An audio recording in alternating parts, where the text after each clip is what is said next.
Hello friends, welcome back to my channel. Friends, ఈ వీడియోలో మనం తెలంగాణలో పోలీస్ కానిస్టేబుల్ అదేవిధంగా ఎస్ఐకి ప్రిపేర్ అవుతున్నటువంటి అభ్యర్థులకు ప్రభుత్వ సంస్థ నుంచి అయితే ఫ్రీ కోచింగ్ అయితే ఇవ్వబోతున్నారు. సో మొదటగా మనకు ఒక కేటగిరీకి సంబంధించి కోచింగ్ అయితే ఇవ్వబోతున్నారు. సో తర్వాత మిగతా కేటగిరీలో కూడా ఇచ్చేటువంటి ఛాన్స్ అయితే ఉంది. సో దీనిలో భాగంగా వీళ్ళైతే ఫ్రీ కోచింగ్ అదేవిధంగా అకామిడేషన్ అండ్ బుక్స్ అయితే ప్రొవైడ్ చేస్తున్నారు. సో దీనికి సంబంధించి ఎడ్యుకేషన్ క్వాలిఫికేషన్ ఏమిటి, అదేవిధంగా ఏ విధంగా మీరు ఆన్లైన్లో అప్లై చేసుకోవాలనేది వీడియోలో అయితే మీకు క్లియర్గా ఎక్స్ప్లెయిన్ చేస్తాను. సో వీడియోని అయితే ఎండ్ వరకు చూడండి. చూసే ప్రతి ఒక్కరు వీడియోని ఖచ్చితంగా లైక్ చేయండి. సో ఛానల్ ఇంకెవరైనా సబ్స్క్రైబ్ చేసుకోకుండా చూస్తున్నట్టయితే ఖచ్చితంగా ఛానల్ అయితే సబ్స్క్రైబ్ చేసుకోండి. ఇది ఎవరికైతే యూస్ఫుల్ ఉంటుందో వారికి అయితే తప్పకుండా షేర్ చేయండి. సో దీనికి సంబంధించిన పూర్తి లింక్స్ కూడా కింద నేను డిస్క్రిప్షన్లో ప్రొవైడ్ చేస్తాను, మీకు ఆన్లైన్ అప్లికేషన్ లింక్ కూడా. సో వీడియో చూసిన తర్వాత మీరైతే మీ మొబైల్లోనే దీనికి సంబంధించి మీరైతే అప్లై చేసుకోవచ్చు. సో ఇక్కడ మనం వివరాలు కనుక చూసినట్లయితే, so government of Telangana tribal welfare department నుంచి మనకైతే ఈ నోటిఫికేషన్ అయితే రావడం జరిగింది. So Telangana study circle for the ST, so ఏదైతే ఎస్టీ క్యాండిడేట్స్కి మాత్రమే దీనికైతే అప్లై చేసుకోవచ్చు. సో మీరు ఇక్కడ చూసినట్లయితే free coaching to the ST candidates for the police, DSC and other recruitment అని చెప్పేసి ఇక్కడ క్లియర్గా అయితే మెన్షన్ చేశారు. సో మనకి ఏదైతే ఎస్టీ క్యాండిడేట్స్ అయితే ఈ పోలీస్ కానిస్టేబుల్ అండ్ ఎస్ఐకి ప్రిపేర్ అవుతున్న అభ్యర్థులు అయితే దీనికైతే అప్లై చేసుకోవచ్చు. సో ఎలిజిబిలిటీ కనుక చూసుకుంటే only ST candidates can apply అని చెప్పేసి ఇక్కడ క్లియర్గా మెన్షన్ చేశారు. అదేవిధంగా ఎడ్యుకేషన్ క్వాలిఫికేషన్ వచ్చేసి ఐస్ ఫర్ ద నామ్స్ అని ఇవ్వడం జరిగింది. అంటే మనకు ఆ రిక్రూట్మెంట్ ఆ నోటిఫికేషన్లో ఉన్నటువంటి ఎలిజిబిలిటీ ఆధారంగా దీనికైతే మనకు ఆ ఎలిజిబిలిటీ అనేది ఉంటుంది. ఫర్ ఎగ్జాంపుల్ ఇంటర్మీడియట్ తోటి మన కానిస్టేబుల్ ఉంటుంది కదా, మీకు ఇంటర్మీడియట్ కంప్లీట్ అయిన వాళ్ళు దీనికైతే అప్లై చేసుకోవచ్చు. అండ్ అదే ఏజ్ లిమిట్ కనుక చూస్తే above 18 years is for the notification అయితే ఇవ్వడం జరిగింది. మనకు నోటిఫికేషన్లో ఇచ్చేటువంటి ఎలిజిబిలిటీ దీనికి కూడా వర్తిస్తుంది. అండ్ అదేవిధంగా ఇక్కడ ఫ్యామిలీ ఇన్కమ్ అనేటువంటి యాన్యువల్ ఇన్కమ్ అనేటువంటిది మనకు 2 lakhs కంటే బిలో ఉండాలి. సో అటువంటి పర్సన్స్ మాత్రమే దీనికైతే అప్లై చేసుకోవచ్చు అని చెప్పేసి ఇక్కడ క్లియర్గా మెన్షన్ చేశారు. అదేవిధంగా ఎవరైనా గవర్నమెంట్ ఎంప్లాయీస్ కనుక ఉంటే దీనికైతే ఎలిజిబుల్ కాదని చెప్పేసి ఇక్కడ ఇచ్చారు. అండ్ అదేవిధంగా ఇక్కడ ఆల్రెడీ ఎవరైనా వేరే దాంట్లో ప్రజెంట్ కోచింగ్ తీసుకుంటూ దీనికైతే అప్లై చేయరాదని చెప్పేసి ఇక్కడైతే మెన్షన్ చేశారు. So only Telangana state candidates are eligible to the apply అని చెప్పేసి ఇక్కడైతే మెన్షన్ చేయడం జరిగింది.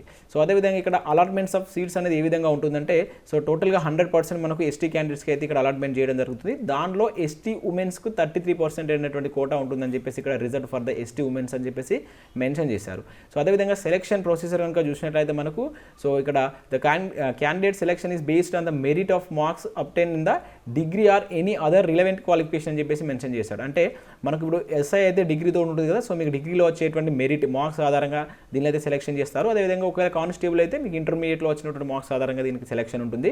సో ఈ సెలెక్షన్ ప్రాసెస్ అనేది మనకు డిస్టిక్ కోటా అంటే డిస్టిక్ మెరిట్ లిస్ట్ డిస్టిక్ లెవెల్లో అయితే దీనికైతే చేయడం జరుగుతుంది. సో అప్లికేషన్ ఫామ్స్ సంబంధించి మనకు ఇంపార్టెంట్ డేట్స్ కనుక ఇక్కడ మీరు అబ్జర్వ్ చేసినట్లయితే, సో మనకి ఇది 29th అయితే రావడం జరిగింది. So last date of application form వచ్చేసి మనకు 10th ఫిబ్రవరి వరకు అయితే ఉంది. సో ఇక్కడ ప్రొవిజనల్ సెలెక్షన్ లిస్ట్ వచ్చేసి మీకు 17th ఉంటుంది, ఫిబ్రవరి 17th. So verification of certificates వచ్చేసి 20th ఉంటుంది. సో ఇక్కడ మీకు క్లాసెస్ వచ్చేసి మనకు లాస్ట్ వీక్ ఆఫ్ ఫిబ్రవరిలో మనకైతే ఈ క్లాసెస్ అయితే స్టార్ట్ చేస్తారని చెప్పేసి ఇక్కడైతే మెన్షన్ చేశారు. అండ్ అదేవిధంగా దీనికి సంబంధించి మీరు ఏ విధంగా అప్లై చేసుకోవాలనేది మీకు ఇప్పుడైతే చూస్తాను. సో దానికోసం అయితే మీరు మొదటగా అయితే ఈ సర్టిఫికేట్స్ అయితే మీ దగ్గర ఉంచుకోవాలి. ఒకటి వచ్చేసి ఇన్కమ్ సర్టిఫికేట్, అదేవిధంగా marks of memo, SSC, inter, degree and provisionally convocation and transfer ఏదైతే మనకు టీసీ, ఈ సర్టిఫికేట్స్ అయితే మీరు ముందుగా మీ యొక్క సెల్లో జేపీజే ఫామ్లో చేసి పెట్టుకోండి. సో దానికి సంబంధించి లింక్ అనేది కింద మీకు డిస్క్రిప్షన్లో ఇస్తాను. ఆ లింక్ పైన క్లిక్ చేస్తే మీకు ఇక్కడైతే ఈ విధంగా ఓపెన్ అవుతుంది. ఒకసారి మీకు చూస్తాను. సో మీరు లింక్ పైన క్లిక్ చేస్తే ఈ విధంగా అయితే మీకైతే ఓపెన్ అవుతుంది. ఓన్లీ ఒక సింగిల్ పేజ్లోనే మనకి అప్లికేషన్ ఫామ్ అనేది ఉండడం జరిగింది. మీరు ఇక్కడ చూడవచ్చు. So Telangana state study circle అని చెప్పేసి ఇక్కడ ఇవ్వడం జరిగింది. మనకి ఇంతకుముందు కూడా బీసీ స్టడీ సర్కిల్ నుంచి ఓన్లీ బీసీ వాళ్ళకైతే ఫ్రీ కోచింగ్ కోసం అయితే మనకు నోటిఫికేషన్ రావడం జరిగింది.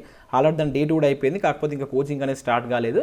అండ్ ఇక్కడ నేమ్ ఆఫ్ ద క్యాండిడేట్ ఇక్కడ దీని ఒకసారి చూడండి. సో ఇక్కడ ఫస్ట్ అయితే మనకైతే పర్సనల్ ఇన్ఫర్మేషన్ అనేది మీకు ఇక్కడ ఫిల్ చేయాల్సి ఉంటుంది. మీ name, father name, date of birth, gender. So ఇక్కడ సింపుల్ అయితే ఉండడం జరిగింది. మీ mobile number, email ID, like మీ యాన్యువల్ ఇన్కమ్ ఇవన్నీ అయితే ఇవ్వడం జరుగుతుంది. మీరు కోచింగ్ దేనికి ఇవ్వబోతున్నారు, ఇక్కడ కోచింగ్ అంటే మన ఇక్కడ సబ్ ఇన్స్పెక్టర్ ఆఫ్ పోలీసా లేకుంటే పోలీస్ కానిస్టేబుల్, డిఎస్ఏ. సో ఈ విధంగా అయితే మీరైతే ఇవ్వాల్సి ఉంటుంది. మీ డిస్టిక్ అండ్ విలేజ్, సో ఇక్కడ ఏదైతే మీ అడ్రస్ సంబంధించిన డీటెయిల్స్ అండ్ అకాడమిక్ డీటెయిల్స్, మీ యొక్క క్వాలిఫికేషన్ ఏదైతే ఉంటుందో అవి ఇక్కడ మీకు ఇక్కడ ఈ రెడ్ కలర్లో ఉన్నటువంటి మాత్రం మ్యాండేటరీ ఏం కాదు. సో అంటే ఇచ్చిన ఇవ్వకుండా ఏం కాదనేటువంటి మీనింగ్ అయితే వస్తుంది. అండ్ నెక్స్ట్ ఇక్కడ చూసినట్లయితే డాక్యుమెంట్స్, ఇంతకుముందు మీకు చెప్పాను కదా. సో ఆ డాక్యుమెంట్స్ అనేటువంటి మీరు అన్ని జేపీజే ఫామ్లో అయితే చేసి పెట్టుకోండి, 100 KB మించకుండా. సో ఇక్కడ మీకు చూస్ ఫైల్ పైన క్లిక్ చేస్తే ఆటోమేటిక్గా మీకు గ్యాలరీకి వెళ్తుంది. సో వాటన్నిటిని తీసుకొచ్చి ఇక్కడైతే అప్లోడ్ చేసేసి ఇక్కడ సబ్మిట్ అనే బటన్ పైన క్లిక్ చేస్తే మీరైతే అప్లై చేసుకోవచ్చు. ఈ ప్రాసెస్ అంతా మీ మొబైల్ ద్వారానైతే అప్లై చేసుకోవచ్చు. ఎటువంటి ఫీజు కూడా మీరు దీనికైతే చెల్లించవలసిన అవసరం కూడా లేదు.